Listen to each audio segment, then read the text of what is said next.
দিদি দিদি রঙ্গন ফোন করেছিল দিদি, ওরা ফিরে আসছে দিদি। হ্যাঁ রঞ্জা একদম ঠিক আছে। কি বলছো তুমি রুক্মিণী? রঞ্জা ভালো আছে? একদম ঈশ্বরের আশীর্বাদ দিদি, সব ঠিক আছে, সব ভালো আছে। আমার যে কি নিশ্চিন্ত লাগছে না রুক্মিণী, তুমি যাও গিয়ে সকলকে বলো। এবার আমি বাবাকে জোর দিয়ে বলবো রঞ্জাই মল্লারের বউ। শোনো রুক্মিণী, আর কোনো প্রমাণ টমানের দরকার নেই বুঝলে। ভালো করে পুজো দিয়ে ওদের মঙ্গল কামনা করে ওদের দুজনকে ঘরে তুলবো, কি বলো? একদম ঠিক বলেছো দিদি, একদম মনের কথা বলেছো। বাবা ওই মেয়েটা যে নিরুদ্দেশে আছে এটাই অনেক। জানো দিদি আমার সবসময় না কেমন একটা বিভীষিকা হচ্ছে, খালি মনে হচ্ছে কি বলতো এই বুঝি যায় জায়গা দিয়ে সারে গানটা শুনতে পাবো। যে কোনো সময় এসে বলবে মাঝি মাঝি আরতি মাঝি। বাবা আমি না আর পারছিলাম না। ও দিদি আমি পিসিমাকে খবরটা দিয়ে আসি। হ্যাঁ যাই। ও পিসিমা পিসিমা।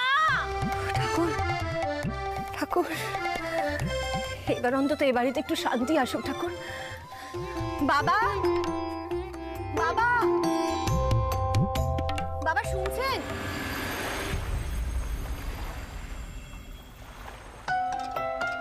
ওই গো সবাই কোথায় গেলে? মা কাকিমা কোথায় সবাই? দেখো কাদের নিয়ে এসেছি, আস্ত ফিরিয়ে নিয়ে এসেছি একেবারে। রঞ্জা মল্লার কোথায়? তাড়াতাড়ি এসো। পুরো পাগল পাগল অবস্থা হয়েছিল তাই না পিলু? হ্যাঁ কিন্তু কি বলো তো, সব ভালো যার শেষ ভালো। রঙ্গন দাদা, দুজনের মুখের ভাবটা একবার লক্ষ্য করেছো? আমি আর কি বলবো পিলু, রঞ্জাকে এতটা গদগদ আমি কোনোদিনও দেখিনি। গদগদ মানে এটা কি? সবকিছু না একটা লিমিট থাকে, আর তোরা সবসময় সেই লিমিটটা ক্রস করে যাস। আরে তুমি শুধু সব দাঁড়িয়ে দাঁড়িয়ে শুনবে? চাপ বাবা, আমি কি করলাম বলো তো? আমি কিছু বললেও দোষ, না বললেও দোষ। আহির মল্লার রঞ্জা পিলু। মা ওরা ভেতরে চলে এসেছে দিদি। দাঁড়াও দাঁড়াও দাঁড়াও, আগে একটুখানি প্রদীপের তাপটা দিয়ে নিতে হবে, তারপর হ্যাঁ তারপরে ভেতরে ঢোকা যাবে। আর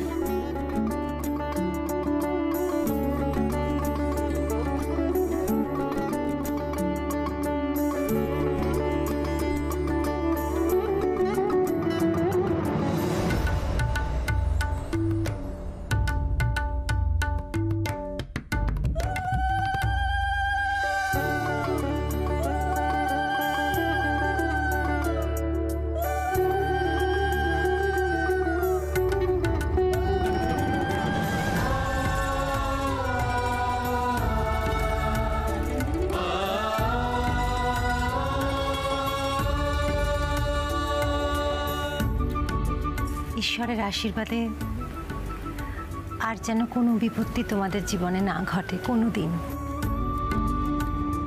খুব ভালো থাকো, খুব ভালো থাকো, মঙ্গল হোক, সুস্থ থাকো। মিনি, ছেলেমেয়েরা তো নিরাপদে ঘরে ফিরে এসেছে, কেন মন খারাপ করছো বলো তো? আহির পিলু তোমরা এসো, দাঁড়াও।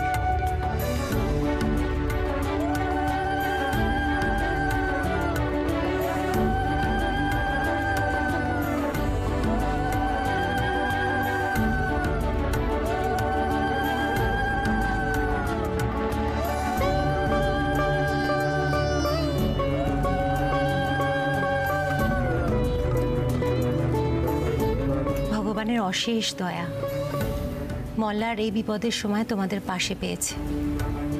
ঈশ্বর করুন তোমরা সারা জীবন এইভাবে একসাথে থাকো। দেখছো তো সোহিনী আন্টি, আশীর্বাদটা শুধুমাত্র অন্যদেরই জোটে, জামাইয়ের তো কোনো দামই নেই। শাশুমা বলছি, আপনার জামাইকেও একটু প্রদীপ ছুঁয়ে দিন, নাহলে ও তো হিংসে জ্বলে যাচ্ছে। হ্যাঁ হ্যাঁ রঙ্গন দাদা, এবার জামাই আদর হবে।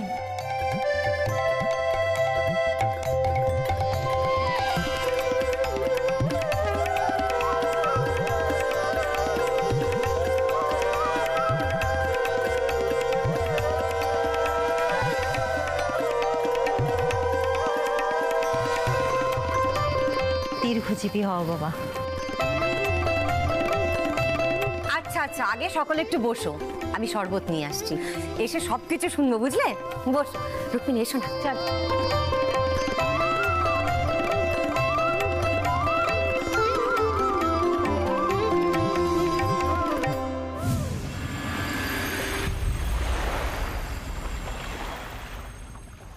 কই কই ফিরেছে সবাই? হ্যাঁ, কই? দাদু আগেই তোমাকে বলে দিই, কোনো সাক্ষী নিয়ে আসতে পারিনি যে বলতে পারবে বিন্দি যা বলছে সেটা মিথ্যে। তবে বিন্দি এখানে যেভাবে সকলকে ঠকিয়ে পালিয়েছে, তার থেকে অন্তত এটুকু বোঝা যাচ্ছে যে বিন্দি কতখানি সাংঘাতিক। সেই ভিত্তিতে এখন অন্তত বিশ্বাস করবে তো তুমি? আমি যা বলেছিলাম সেটাই সত্যি ছিল।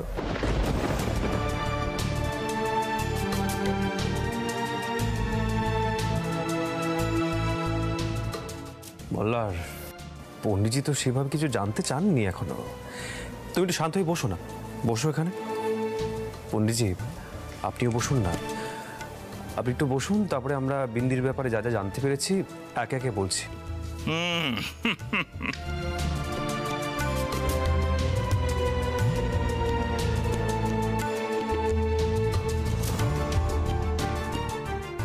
জলে পড়ে গেলে কি করে? ভিড়ের মধ্যে কেউ ধাক্কা দিয়ে দিয়েছিল।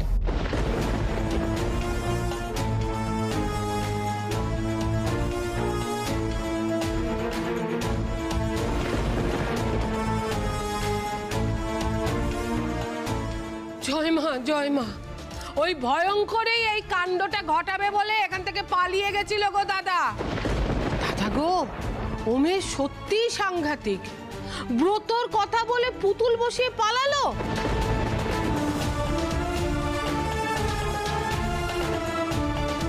আমরা কিনা ভাবছিলাম ওকে বউ হিসেবে বরণ করব, কিন্তু আমি একটা কথা বুঝতে পারছি না গো দাদা, ওর কাছে বৌদির বালা জোড়া কি করে এলো?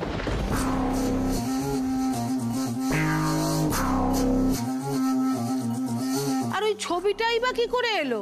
হ্যাঁ রে মল্লার, কিছু জানতে পারলি?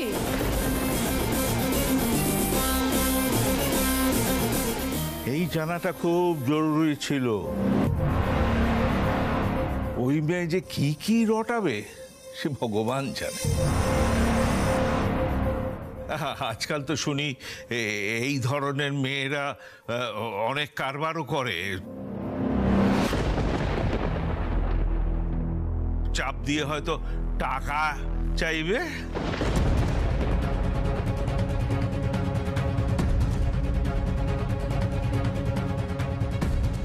আমার কিরকম ভয় ধরে গেল। কি জানি কত কি যে দেখতে হবে এই বয়সে। রঞ্জা কিন্তু কিছুটা আঁচ করতে পেরেছে বিন্দির কাণ্ড কারখানা।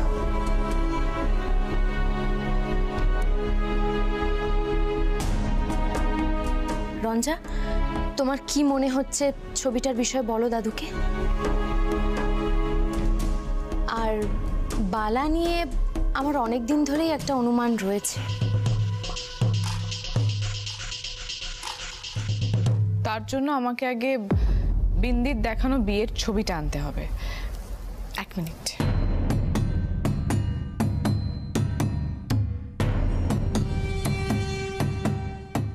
একটা সাংঘাতিক ষড়যন্ত্র করেছিল বিন্দি, সাংঘাতিক। আমি আর রঞ্জা তো আসার পথে সেই সব নিয়ে আলোচনা করতে করতে এসেছি।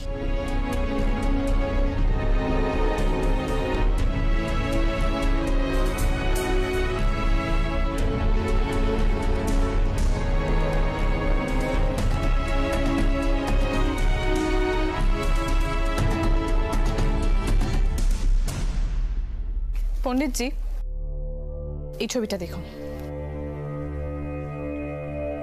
পেছনের স্ট্রাকচারটা ভালো করে দেখুন।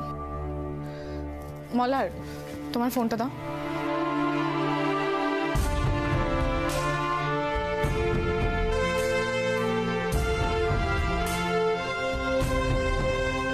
এবার এই ছবিটা দেখুন পণ্ডিতজি।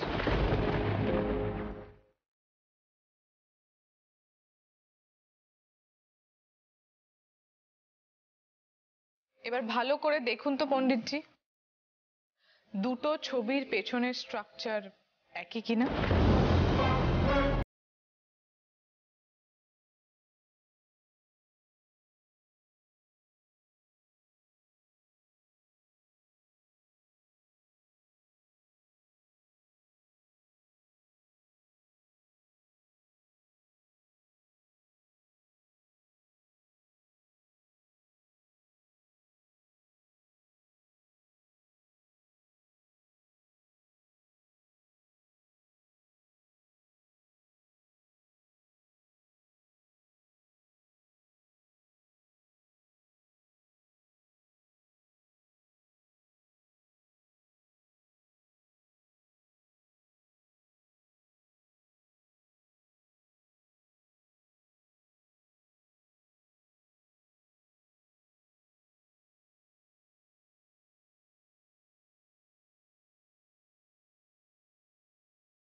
ইনি লোকটিকে দেখতে পাচ্ছ, ওনার নাম হলো মহাদেব রায়, যার সঙ্গে বিন্দির বিয়ে হয়েছিল।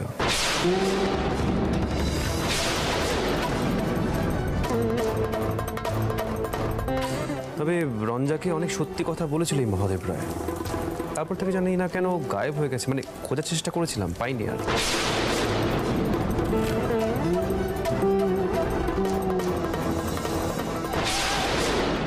তার মানে বিন্দির আর মল্লারের বিয়ের ছবিটা মিথ্যে, কারিকুরি করে বানানো? সেটা পরীক্ষা করলে প্রমাণ হবে। তবে এখন সত্যি সত্যি মনে হচ্ছে যে এটা না অ্যাকচুয়ালি বানানো একটা ছবি। তা সত্ত্বেও তো ওই বালার প্রশ্নটা থেকেই যায়। এটার মানেটা কি? কি করে ওই মেয়েটা ওই বালা জোড়া পেলো? এর কোনো উত্তর আছে তোমাদের কাছে?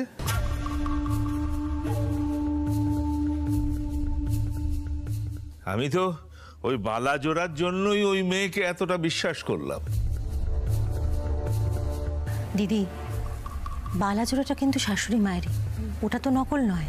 সারা জীবন এই রহস্যটা থেকেই যাবে যে বিন্দির কাছে ওই বালাজোড়া গেল কি করে। আমার ধারণা বিন্দি বালাটা চুরি করেছিল।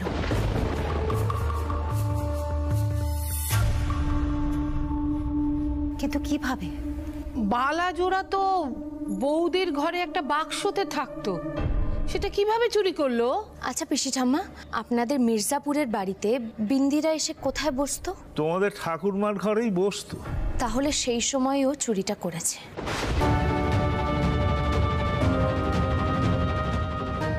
আমার অনেক দিন ধরেই এটা সন্দেহ হচ্ছে, কিন্তু প্রমাণ ছিল না, তাই কিছু বলিনি।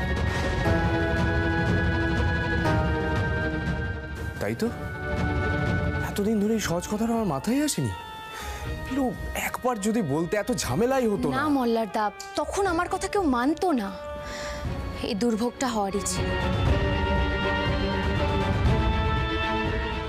আচ্ছা, আমি এবার একটা কথা বলি। দাদু, আমরা কিন্তু মল্লারদার রঞ্জার বিয়েটা আবার নতুন করে দেব। আপনি কিন্তু আর আপত্তি করবেন না।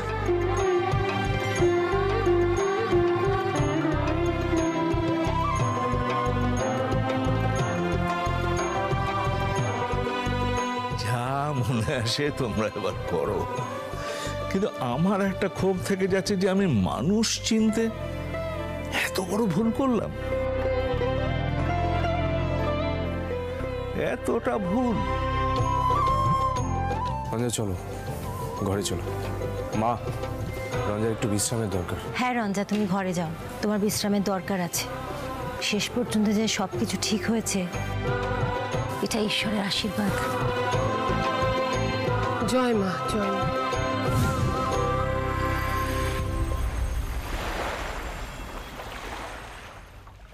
রঞ্জা কি করছো তুমি?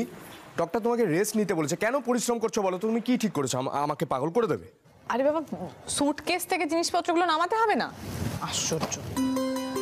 তাছাড়া তোমার পিসি ঠাম্মি বা তোমার দাদু কেউ যদি দেখে যে আমি তাদের বাড়ির ছেলেকে খাটাচ্ছি, তাহলে তো এই রঞ্জাকেই কত কথা শুনতে হবে, তার থেকে কাজ করা বেটার। ব্যাস শুরু হয়ে গেল।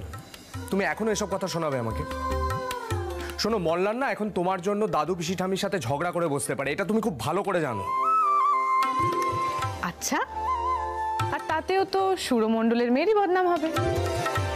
আলি বাজে বকা, সরো তো সরো, আমি করে দিচ্ছি। তুমি যাও, চেঞ্জ করে এসে শুয়ে নাও, এমনিতেই দুর্বল আছো। আচ্ছা মল্লার, তোমার মনে পড়ছে গঙ্গার ঘাটে আমি যখন তোমাকে মহাদেবের ব্যাপারে সবটা বলবো বলে গেছিলাম, তুমি সবার সামনে আমার সঙ্গে ঠিক কি ব্যবহার করেছিলে? সারা জীবন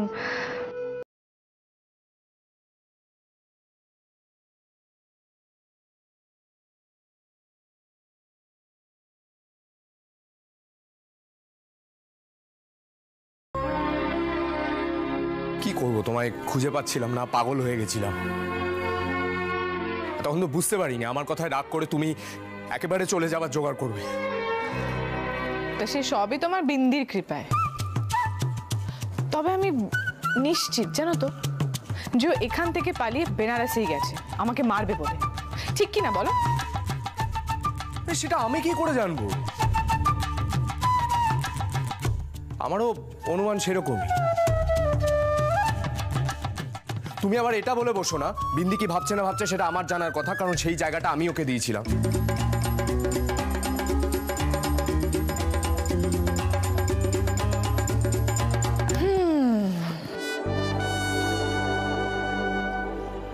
রাগটা এখনো যায়নি না? না যায়নি। কেন বলেছো এভাবে? একটা কথা ভালো করে মাথায় ঢুকিয়ে নাও। আগে মল্লার অন্যরকম ছিল, মেয়েদের অন্য চোখে দেখতো, সবটাই ঠিক। কিন্তু এখন মল্লার শুধু রঞ্জা ছাড়া কারোর দিকে দেখেও না, কারোর কথা ভাব।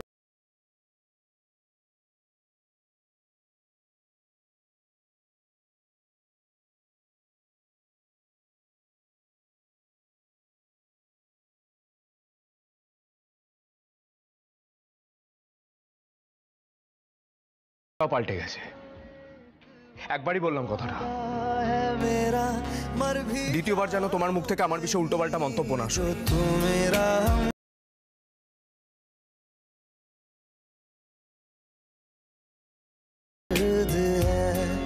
বাপরে বাপ, এত রাগ? রাগ তো হবেই, জানোই তো আমার মেজাজটা বেশি, সহ্য করবে মেজাজটা। মানে জোর জুলুম নাকি? তাই মনে করলে তাই। সবসময় তো নিজেকে কন্ট্রোল করা যায় না, একটু একটু সহ্য করতেই হয়। আর তোমারও তো মেজাজ কিছু কম নয়, আমিও তো সহ্য করি। যাও না, চেঞ্জ করে এসো না। হাসছো কি? আর এইভাবে ঠোঁট বেঁকে একদম হাসবে না তুমি, কিছু গোলমাল হয়ে যায়। আর নিজেও চেঞ্জ করছো না, আমাকেও চেঞ্জ করতে দিচ্ছ না, অদ্ভুত।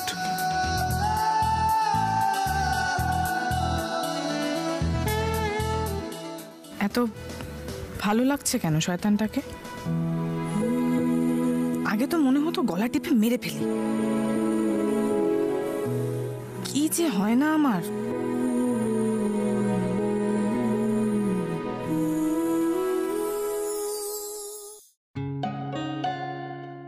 ও মা, তুমি এখনো ঘুমোওনি? ঘরে আসতে একদম ইচ্ছে করে না, তাই না? কখন থেকে যে আমি তোমার জন্য ওয়েট করছি। আরে বাবা, আমি তো নিচে ছিলাম, বিয়ের আলোচনা চলছে না, কি কি হবে না হবে সেই সব।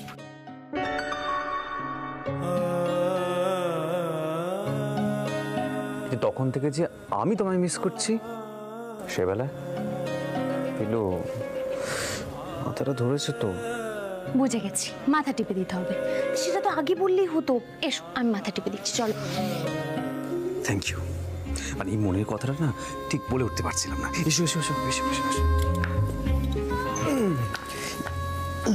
দেখেছো কাণ্ড, একেবারে কোলের উপর। পিলু, মাথাটা একটু টিপে দাও না।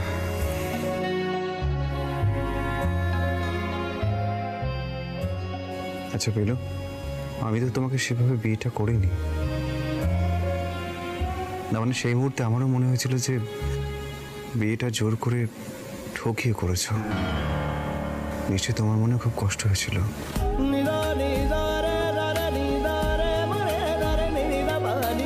কষ্টটা এখনো আছে, তাই না?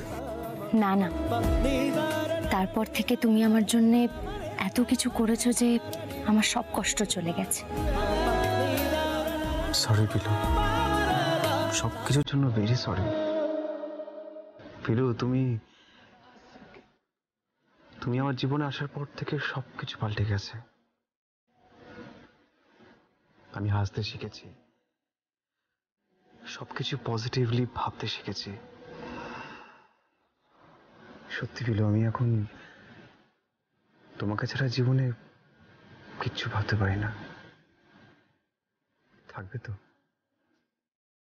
তুমি আমার পাশে থাকবে তো পিলু?